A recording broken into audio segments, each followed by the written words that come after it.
देखिए, पहला संबंध कौन सा पढ़ा था? सम्मित। ठीक है। दूसरा कौन सा पढ़ा? स्वतुल्य। अब तीसरा संबंध कौन सा है? तीसरा संबंध आपका कौन सा है? संक्रमक संबंध। सबसे पहले तो संक्रमक संबंध की डेफिनेशन समझो। संक्रमक का मतलब होता है संक्रमण। ठीक है। संक्रमक संबंध का मतलब है यदि जो संबंध एक्स और वाई में है, किसमें किसमें? एक्स में और वाई में, और वही संबंध वाई और जेड में है। अगर वही संबंध एक्स और जेड में हो जाए तो यह क्या कहलाता है? संक्रमक संबंध कहलाता है। जैसे कि एक्स आर वाई, मतलब जो संबंध एक्स का वाई के साथ है तथा वही संबंध वाई का जेड के साथ है। यदि आप ये सिद्ध कर दो कि वही संबंध एक्स का जेड के साथ है तो दिया गया संबंध संक्रमक संबंध कहलाता है। मतलब इसमें वाई म्यूचुअल है, देखो बीच में है, वाई का एक्स के साथ भी है और वाई का जेड के साथ। क्लियर है? तो इसकी एक डेफिनेशन बन गई, यदि किसी संबंध में जो संबंध एक्स का वाई के साथ है तथा वही संबंध वाई का जेड के साथ है, यदि वही संबंध एक्स का जेड के साथ हो जाए तो दिया गया संबंध संक्रमक कहलाता है। तो सबसे पहला तो सम्मिति। सम्मिति में क्या था? जो संबंध एक्स का वाई के साथ है वही वाई का एक्स के साथ है। स्वतुल्य में जो संबंध एक्स का वाई के साथ है वही एक्स का एक्स के साथ हो जाए और वाई का वाई के साथ। संक्रमक में क्या है कि जो संबंध एक्स का वाई के साथ है, वाई का जेड के साथ है, यदि वही संबंध एक्स का जेड के साथ हो जाए तब दिया गया संबंध संक्रमक संबंध कहलाता है। इतनी बात क्लियर हो गई। X R y comma y R z equal x R z, जहां x comma y comma z belongs to A. A कोई सेट है या संबंध। क्लियर है? अब आपको दिए गए प्रश्नों में यही प्रूफ करना है कि दिया गया संक्रमक संबंध है अथवा बहुत सरल। संक्रमक बहुत सरल है। जैसे कि अच्छा, पहले छोटा सा सरल सा सवाल होता है समानता वाला, फिर बताएंगे। पहला दूसरा बाद में होता। एक संबंध दिया गया है समानता का संबंध, पूछ रहे हैं समानता का संबंध संक्रमक है अथवा नहीं। कैसे करोगे? जब भी आपसे कोई संबंध संक्रमक संबंध सिद्ध करने को आए तो सबसे पहले हम संक्रमक संबंध की डेफिनेशन लिखेंगे। डेफिनेशन क्या है? X R y comma y R z equal x R z comma x comma y comma z belongs to A. अब क्या करना है? जहां जहां आपको आर दिखाई दे रहा है वहां समानता। समानता का मतलब क्या होता है? समानता का मतलब इक्वल या बराबर, यही तो होता है। समानता का मतलब इक्वल हो गया। तो जहां जहां आपको आर है वहां पे हम क्या कर देंगे? बराबर का चिन्ह। तो जब हम बराबर का चिन्ह करेंगे तो क्या बनेगा? एक्स बराबर वाई कॉमा, है ना, वाई बराबर जेड। बताइए, अगर एक्स बराबर वाई के है और वाई बराबर जेड के है तो बताओ क्या एक्स बराबर जेड के होगा या नहीं होगा? अगर हो गया तो संक्रमक संबंध है और नहीं हुआ तो संक्रमक संबंध। अब बताओ, आप बताइए हो पाएगा कि नहीं हो पाएगा? बिल्कुल हो पाएगा। एक्स बराबर किसके है? वाई के है। वाई बराबर किसके है? जेड के। इसका मतलब हो गया एक्स वाई जेड तीनों आपस में बराबर है। बराबर है। एक्स बराबर जेड के हो पाएगा या नहीं हो पाएगा? बिल्कुल हो पाएगा। तो दिया गया संबंध क्या हो गया? दिया गया संबंध संक्रमक संबंध है। बस इतनी सी बात सिद्ध करनी थी। क्या सवाल समझ में आया? हो गया। एलएचएस में वैल्यू संबंध की रखेंगे, अगर आरएचएस हमने प्रूफ कर दिया तो संक्रमक है। अच्छा ये देखो, ये अगर हम पूछते समानता संबंध सम्मिति है कि नहीं? सम्मिति में क्या था? एक्स का वाई के साथ हो, यदि एक्स बराबर वाई तो वाई बराबर एक्स होगा, होगा, सम्मिति है। स्वतुल्य है कि नहीं है? स्वतुल्य भी हो सकता है, क्योंकि यदि एक्स बराबर वाई के है तो एक्स एक्स के भी बराबर होगा और वाई वाई के भी बराबर होगा। समानता का संबंध संक्रमक हमने सिद्ध भी कर दिया। ठीक है, अगले प्रश्न को देखते हैं। देखिए, समतल में स्थित कौन सा संबंध समरूप का संबंध? कौन सा? समरूप संबंध। अब समरूप संबंध कैसे होगा? तो x R y comma y R z equal x R z. ठीक है। अब हमें क्या करना है? देखो, ये कह रहे हैं एक्स जो है वो समरूप किसके है? वाई के, कॉमा वाई जो है वो समरूप किसके है? अब आप बताइए जरा, क्या x समरूप z के होगा? समरूप का मतलब एक सा, एक जैसी आकृति। x की आकृति y जैसी है और y की आकृति किस जैसी है? तो क्या x की z जैसी होगी? क्योंकि जब x y जैसा है, y कैसा है, z जैसा है, इसका मतलब x y z आपस में एक जैसे हैं और एक जैसे हैं, इसका मतलब x समरूप z के हो पाएगा कि नहीं हो पाएगा? समरूप का मतलब वैसे तो त्रिभुजों के लिए समरूपता अलग है, लेकिन यहाँ समरूप का मतलब समान से समझ लीजिए कि x समान किसके है? y के। y समान किसके है? z के। x समान z के हो पाएगा? बिल्कुल हो पाएगा। तो दिया गया संबंध कौन सा है? संक्रमक संबंध है। इतना समझ में आ गया? आ गया? संक्रमक समझ में आए? दोनों सवाल समझ में आए कि नहीं आए? आ गए। अब हम पहुंचते हैं इस सवाल। देखो, अगर सवाल में सीधे सीधे आपको पता नहीं चल रहा है तो आप उदाहरण की सहायता से भी सिद्ध कर सकते हैं। क्या लिखा हुआ है? a कॉमा b को विभाजित करता है। इसका मतलब है a छोटा है कि b छोटा है, ये बताइए। a कॉमा b को विभाजित कर रहा है तो छोटा इसमें कौन है? a छोटा है, इसका मतलब a से b कट रहा है, तो क्या हो गया? छोटा हो गया। इतनी बात क्लियर होगी। ठीक। सबसे पहले इसकी डेफिनेशन लिखी, और डेफिनेशन क्या है? X R y comma y R z equal x R z.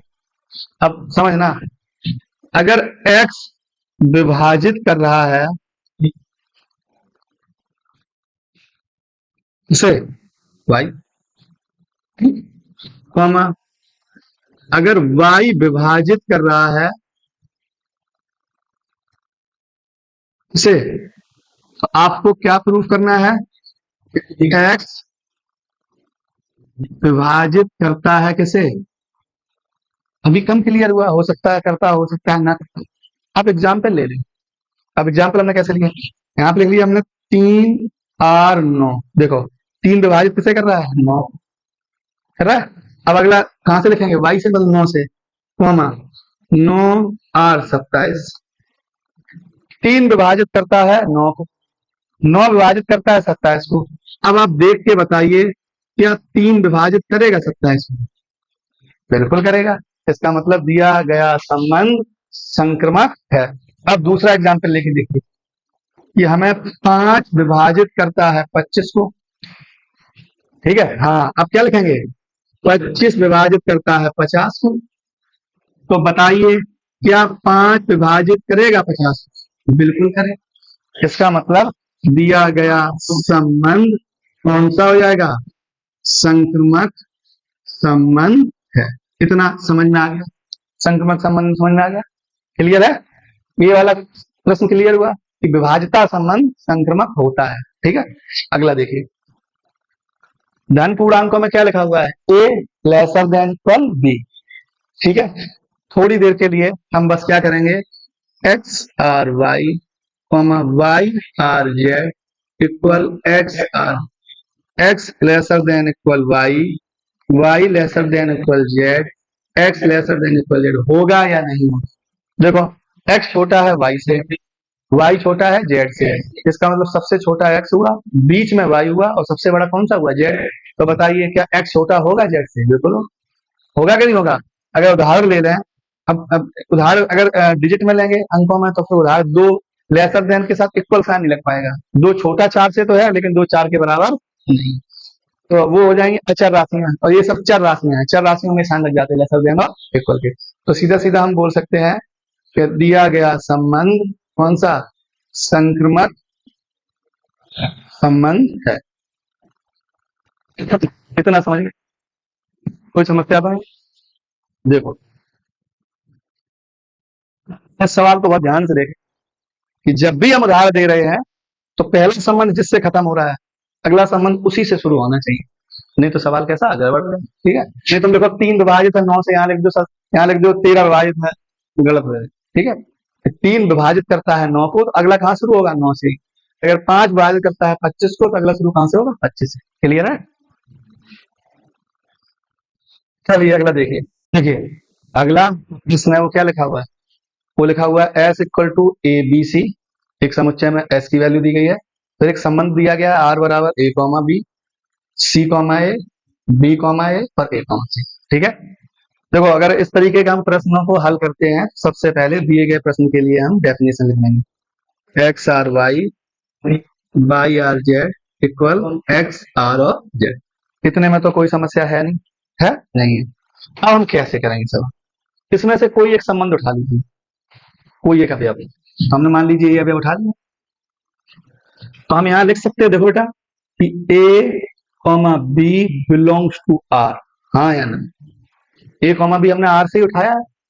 अब दूसरा कौन सा लेना है, जिसकी इस देखो इसकी इस अवयव का अंत किससे है, बी से है। तो दूसरा हमें कौन सा लेना है, जिसका शुरुआत बी से हो। शुरुआत बी से वाला कौन सा हुआ, बी कॉमा ए।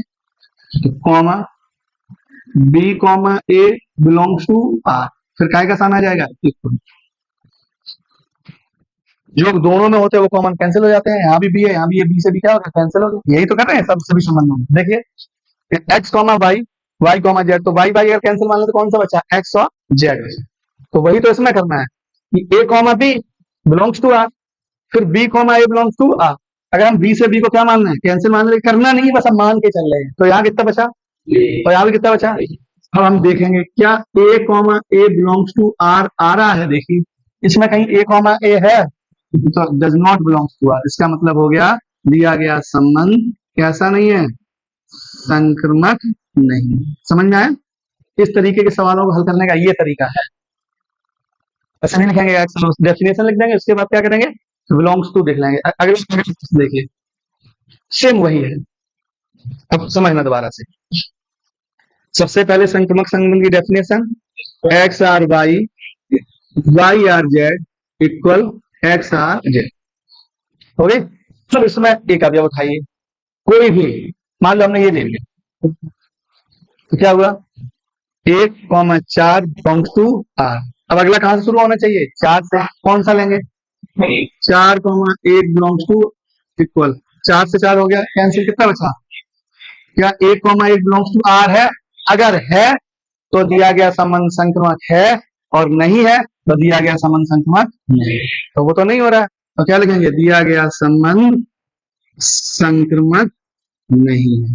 अच्छा, अगर दूसरा कोई एग्जाम्पल उठाते, ये देख लो। अब तुमने कहा कि हमें ऐसे नहीं, दूसरा एग्जाम्पल बताइए। चलिए हमने मान लो ये ले लिया, तो क्या लिखेंगे, 2,3 बिलोंग्स टू आर है, फिर 3,2 बिलोंग्स टू आर है। 3 से 3 क्या हो गया, कैंसिल। अब 3 से 3 अगर कैंसिल हो गया, कितना बचा, 2,2 बिलोंग्स टू। अब इसमें तो है, लेकिन जब हम सब अभी अब चेक कर रहे हैं तो इसमें तो ये नहीं है, सभी होने चाहिए। ऐसा नहीं कि अपने अपने सहूलियत के साथ उसने उठा लिया, संबंध सिद्ध कर दिया। अगर होता हो रहा है अंदर से, लेकिन हम अगले तो उनमें कोई ना कोई वेरीफाई नहीं कर। इसका मतलब जितने भी यहाँ पे दिए गए उन सब को वेरीफाई करनी चाहिए। तो जब भी सवाल हम हल करते हैं तो पहले वो अभी नहीं हो रहा है तो आसान नहीं, सबको चेक करना पड़ेगा। मान लो तुमने पहले एग्जाम्पल ये ले लिया, 2,3 बिलोंग्स टू आर, फिर 3,2 बिलोंग्स टू आर, तो 2,2 बिलोंग्स टू आर तो हो गए। तो क्या लिख दोगे, दिया गया संबंध संक्रमक है। लेकिन सब अवयवों के लिए संक्रमक होना चाहिए, ऐसा नहीं कुछ के लिए है कुछ के लिए नहीं है। कुछ के लिए है तो कुछ के लिए नहीं है, तो नहीं, तो संक्रमक नहीं माना जाए। क्लियर है। अगर और भी अगर एक वेरीफाई नहीं करता है, मान लो किसी संबंध में 10 अवयव दिए गए हैं और उसमें 9 अवयव वेरीफाई कर रहे हैं, एक नहीं कर रहा है, तो संक्रमक नहीं है। 10 के 10 वेरीफाई कर। क्लियर है। तो हम सबसे बड़ी एग्जाम्पल पहले हम वेरीफाई नहीं करता है, तो वही संक्रमक नहीं है। ठीक है, तो ये वेरीफाई हो रहा है, इसका मतलब ये नहीं संक्रमक है, ये वेरीफाई तो हो रहा है लेकिन ये वेरीफाई नहीं है। क्लियर है। आगे अब तो बिल्कुल नॉर्मल है कि एक्स वाई से प्रेम करता है, इसका मतलब हो गया एक्स आर वाई, वाई अब एक्स आर जेड। बताओ, एक्स की मित्रता वाई के साथ है, वाई की मित्रता जेड के साथ है, तो क्या संभव है कि एक्स की मित्रता जेड के साथ हो भी सकती है, और कंपलसरी कंडीशन है नहीं है। इसका मतलब हो गया कुछ की हो सकती है और कुछ की, जब आधे आधे में हो गया, या मान लो 10 है, 10 में 9 की हो सकती है, एक की नहीं हो सकती है। तो अगर नहीं हो सकती है तो दिया गया संबंध हम क्या रखेंगे, दिया गया संबंध संक्रमक नहीं है। इतनी बात क्लियर हुई। इसका आंसर देख लें, 1E।